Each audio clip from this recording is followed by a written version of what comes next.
আর আল্লাহ পবিত্র কোরআনে বলেছেন সূরা আদিয়াত অধ্যায় নম্বর 100, আল্লাহ তাআলা যুদ্ধের সময়ের ঘোড়া সম্পর্কে আল্লাহ এখানে বলেছেন যে ঘোড়া জোরে সৈন্যরা যুদ্ধে যায়। আল্লাহ এখানে শপথ করছেন আর বলছেন সূরা আদিয়াত আয়াত 1, 2, 3, 4 আল্লাহ বলেছেন এই ঘোড়াগুলোর খুরের আঘাতে আগুনের ফুলকি ছোটে, সে সময় ধুলোর মেঘ আকাশে ওড়ে, তারা শত্রু দলের ভেতরে ঢুকে পড়ে। বলা হচ্ছে আল্লাহ এখানে শপথ করছেন এই ঘোড়াগুলোকে নিয়ে, যুদ্ধের ময়দানের ঘোড়া, তাদের মধ্যে কোনো রকম ভয় নেই, কারণ তারা তাদের প্রভুর নির্দেশ মানে। যে মানুষটা ঘোড়ার পিঠে থাকে সেই মানুষটার জন্য তারা শত্রু দলের ভেতরে ঢুকে পড়ে, শত্রুর হাতে তরবারি বা অন্যান্য যত অস্ত্রই থাকুক না কেন সেই ঘোড়া তারপরে সামনে এগিয়ে যায়, কারণ সে প্রভুর নির্দেশ মেনে চলে। আল্লাহ এখানে শপথ করছেন এই ঘোড়াগুলোকে নিয়ে।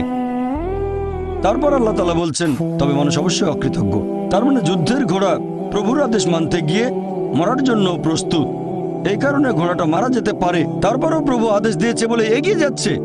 সামনে হয়তো অস্ত্র হাতে শত্রু দাঁড়িয়ে আছে, সামনে গেলে সে মারা যেতে পারে, তারপরে এটা প্রভুর আদেশ। তবে মানুষ যাতে অকৃতজ্ঞ, মোটেও কৃতজ্ঞ নয়। সে কারণে এই পৃথিবীর প্রত্যেকটা মানুষের দায়িত্ব হচ্ছে পৃথিবীর জীবনের এই উদ্দেশ্য পূরণ করা যে আমাদের কোন কারণে সৃষ্টি করা হয়েছে।